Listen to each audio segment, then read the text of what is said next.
Nadako na po tayo sa testimony po.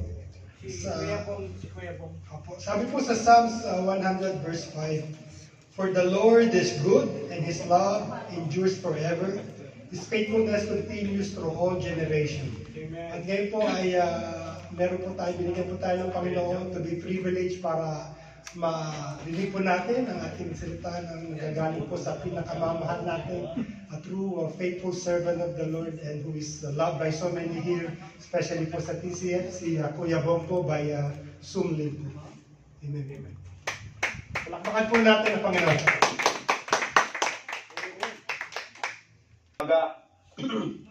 Dito is 6 a.m. na. Ako po si Kuya Bong, yung dating taga-Jeddah, taga-Petromint. So, yun nga, yung mensahe about this day, yung kinukwento nila Pastor Eddie at saka ni Kuya Victor, yung tungkol sa magmahal sa Diyos, no? I-share ko lang yung aking nararamdaman ba, feeling, emotion. Pero ito yung pinapakita ng ating Diyos na sa 1 Corinthians 2:9, kasi nakikinig ako kanina, so lumabas tong 1 Corinthians 2:9. As it is written, what no eye has seen, nor ear heard, nor the heart of man imagined, for those who love Him.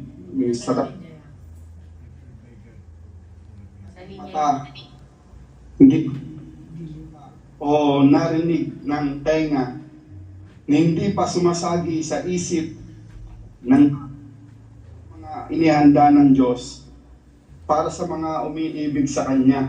No? Alam ko naman lahat ng mga taga-TCF umiibig sa Panginoon, umiibig sa umiibig sa Diyos. No? Amen po ba? Amen. Sensya na.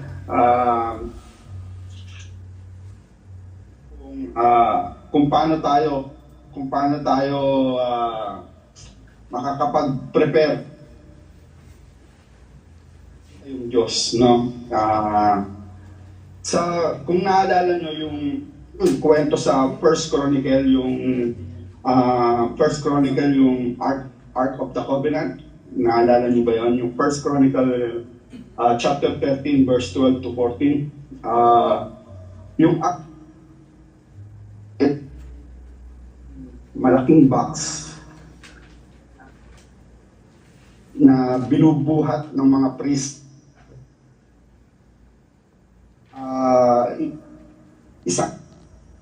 Nababalutan siya ng gold. Ark of the Covenant, nandun yung Ten Commandments.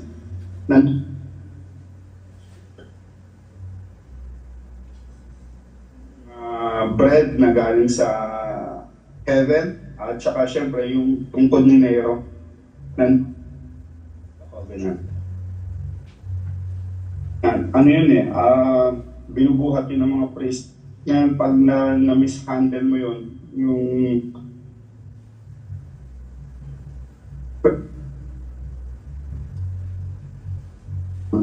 pwede kang yung mga word niya, di ba? Isang iglap lang, kwento ka na lang. So, etong Ark of the Covenant na to,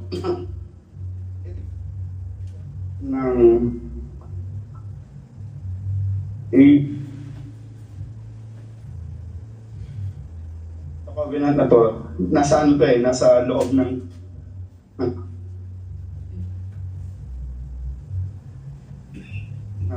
tabernacle ni Moises. Ngayon, sa line niya yan. Sa line niya. Kasi naka-bluetooth siya. dadalhin nila yun sa war. Lagi silang nananalo kasi kasama nila yung Diyos. Nagre-represent niya yung Ark of the Covenant. Nagre-represent niya na kasama nila yung Diyos. Amen. Ang May war, dadalhin nila yun. Hindi sila panalo, walang katalo-talo. kumbaga panis sa kasama nila ng Diyos. Pero one day,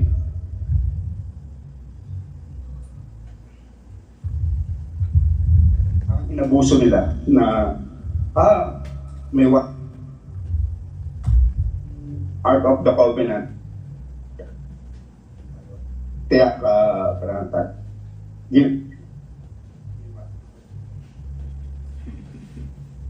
Hello? Na-frustrate sila kasi natalo sila. Amen. Then, inabuso nila yung presensya ng Diyos. Sa labanan. So, ang nangyari, yung Ark of the Covenant, that tsaka maraming sugatan sa kanila, iniwan na lang nila doon sa lupain ng Palestine. Palestine sa kalaban. Ngayon, itong mga kalaban, sa lupain nila, sa templo nila, yung Ark of the Lord.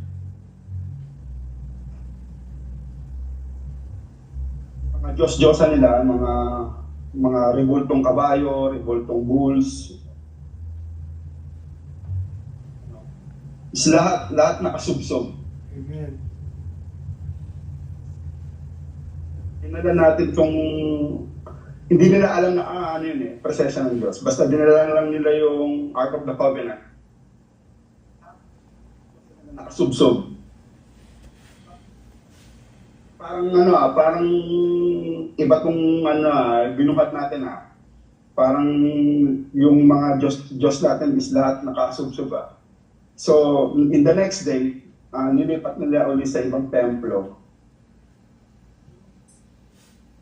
Na naman, di ba ang weird, di ba? Parang meron silang sinasamba tapos yung kahot. Lahat nakasubsob. So, nararamdaman nila na may kapigatan. So, Ark of the Covenant, isinoli na lang nila.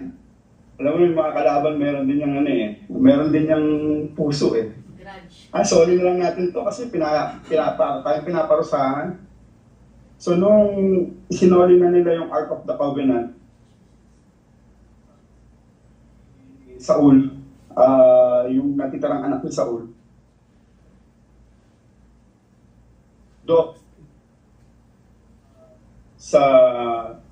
sa lugar ng anak ni Saul, na biniles yung city ni Saul. Wala sinabi. So in 20 years na asan yung Ark of the Covenant? Wala sa lupain ng City of David, wala sa atin, wala rito sa city ko, sabi niya. 30,000 na armies para kunin yung Ark of the Covenant. Ark of the Covenant kasi nalaman nila na nandun nga sa lupain ni Saul. So,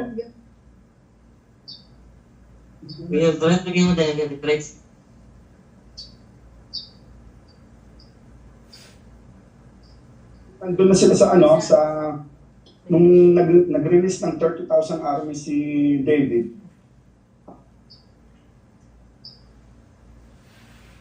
Sa Covenant. Ang problem, na-mishandle nila. Excuse. Na-mishandle nila yung pag-carry nung sa Ark of the Covenant. Nilagay nila sa karetela. Tapos nilagay nila sa hila-hila ng bull. Bawal yon. Ang Ark of the Covenant talaga is binubuhat ng mga priest. Nung nilagay nila yung Ark of the Covenant doon sa karetela, nung matutumba kasi nadubak.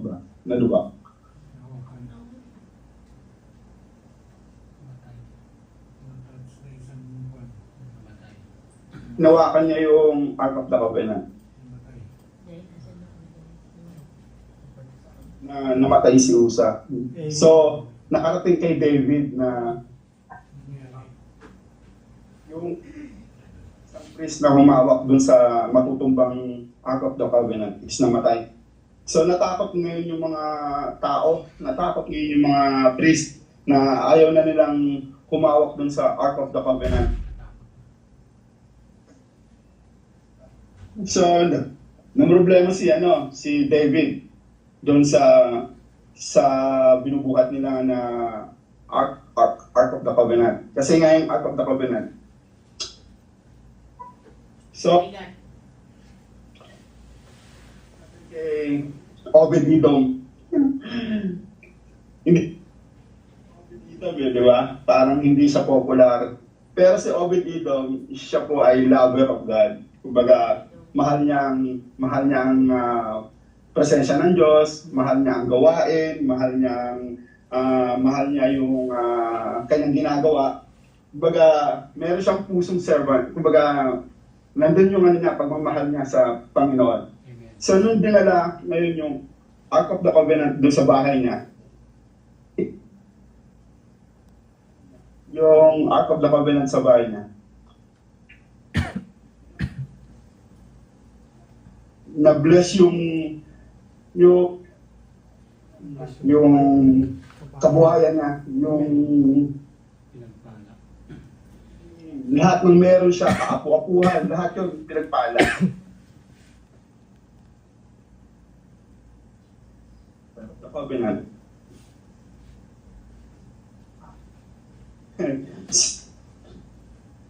Sa bahay ni Obed-Edom, pinagpala siya, no? Biruin nyo, sa umpisa, may namamatay dahil sa mishandle ng paghawak ng Ark of the Covenant. Pero dito kay Obed-Edom, dahil nga meron siyang pusong magmamahal sa Diyos.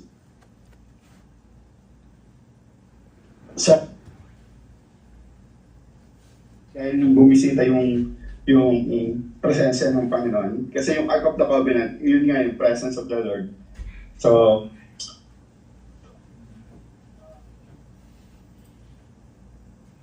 Kuya Bong, Kuya Ah? Bong, napuputol po yung mo kasi siguro dahil naka-bluetooth ka. Nagpuputol-putol po yung voice mo. hello? Yan. Okay. Okay. Kaya na mag-bluetooth. Yeah, hello? Yan, Kuya Okay na, Bong. okay na. Ayan. So, saan na ba ako? Pero na-gets nyo ba? Yung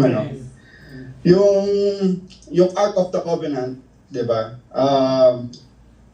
Mabigat yun eh. Dinala sa bahay ni Obed-Edom. Ngayon, itong bahay ni Obed-Edom, naging pinagpala, na-bless. Dahil doon sa presence of God. So nabalitaan ni David nabalitaan ni David na yung Ark of the Covenant is yung life ni Obed-Edom naging masagana. Sabi ni David, kunin na natin, ibalik na natin sa Jerusalem. So, nung kinuha na yung Ark of the Covenant sa bahay ni Obed-Edom, after 3 months na pinagpala siya, sabi ni Obed-Edom, saan nyo na yung dadalhin? Doon na sa City of David, sa Jerusalem. Sasama ako. Kahit anong trabaho doon, kahit anong ipagawa sa akin, sasama ko. Ayoko lang mahiwalay sa presensya ng Panginoon. Amen. Ang rito, ang makukuha nating istorya rito, yung wag tayong mawala sa presensya ng Panginoon. Amen. Alam niyo, yung every Sunday dito, or every Friday dyan, umaga pa lang, i-prepare na natin yung sarili natin kasi hindi mo alam kung kailan bibisita yung Diyos eh.